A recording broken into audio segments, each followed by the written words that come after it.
17 વર્ષ બંધ રહેલી નવરાત્રી પુનઃ ચાલુ કરાઈ।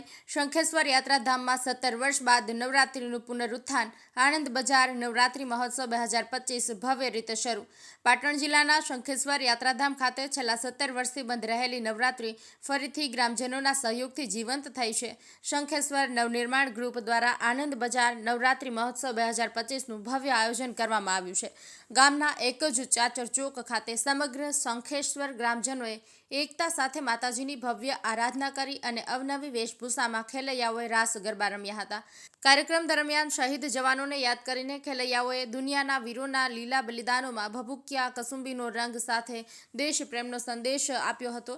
પ્રસિદ્ધ ગાયક અશોક રાજપૂત અને જાગૃતિ ડાભીના સ્વરે ખેલૈયાઓ મન મૂકીને ગરબે ઝૂમ્યા હતા। શંખેશ્વર જે જૈનોનું પ્રખ્યાત યાત્રાધામ છે, અહીં વર્ષ 1997માં ગામના યુવાનો, આગેવાનો અને વડીલો સાથે મળીને માતાજીની માંડવી સ્થાપીને નવરાત્રિની પરંપરા શરૂ થઈ હતી, જે હવે 17 વર્ષ બાદ આ પરંપરા ફરી જીવંત થતાં ગામમાં હર્ષોલ્લાસનું વાતાવરણ છવાયું છે। સાથે જ શંખેશ્વર ખાતે શંખેશ્વર પોલીસ દ્વારા કડક બંદોબસ્ત ગોઠવાયો છે, જેથી ઉત્સવ શાંતિપૂર્ણ રીતે ઉજવાઈ શકે। શંખેશ્વર નવનિર્માણ ગ્રુપ અને સમગ્ર ગ્રામજનોના સહયોગથી યોજાયેલ આ ભવ્ય નવરાત્રી મહોત્સવ ગામ માટે ઐતિહાસિક બની છે। Rajubhai D Patel, news of Patan.